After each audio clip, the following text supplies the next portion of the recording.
নমস্কার বন্ধুরা, আমি আজকে করছি মোচার নিরামিষ ঘন্ট।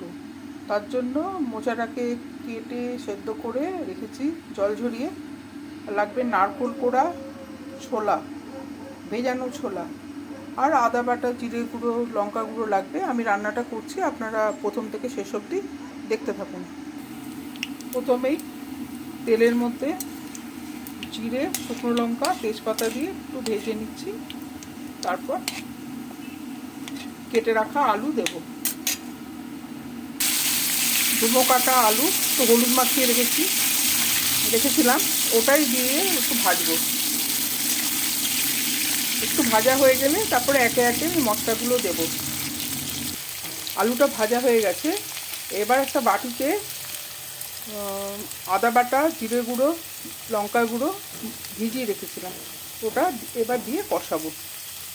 এরকমভাবে যদি গুলে মশলাটা দেন না, গুঁড়ো মশলাটা, তাহলে বাটা মশলার স্বাদটা আসবে।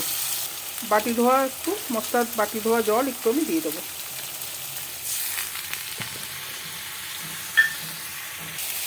ভেজানো ছোলাটা এবার দিয়ে দেবো, দিয়ে নাড়বো।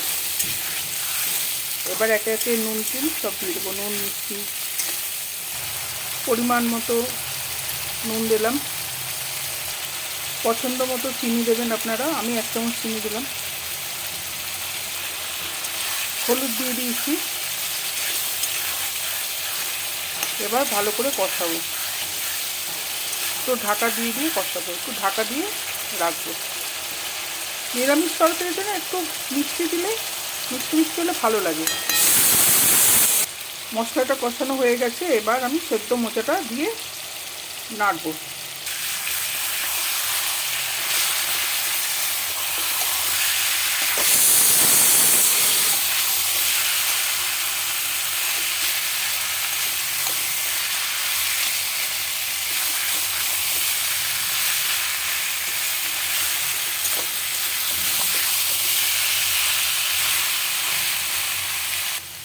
আমি নারকেল কোড়াটা এবার দিয়ে দেবো। নারকেল কোড়াটা দিয়ে একটু নেড়ে চেড়ে ঢাকা দিয়ে রাখবো কিছুক্ষণ। আলুটা সেদ্ধ হলে তারপরে দেখাচ্ছি। আপনাদের ভিডিওটা কেমন লাগলো জানাবেন, অবশ্যই জানাবেন। কারণ আমি ভিডিও ঠিক করতে পারি না, তাও করছি।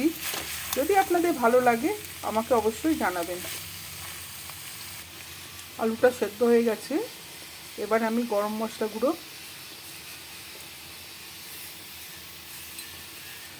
ঘি ছড়িয়ে নামাবো। নিরামিষ তরকারিতে একটু ঘি, গরম মশলা ছড়ালে খেতে ভালো লাগে।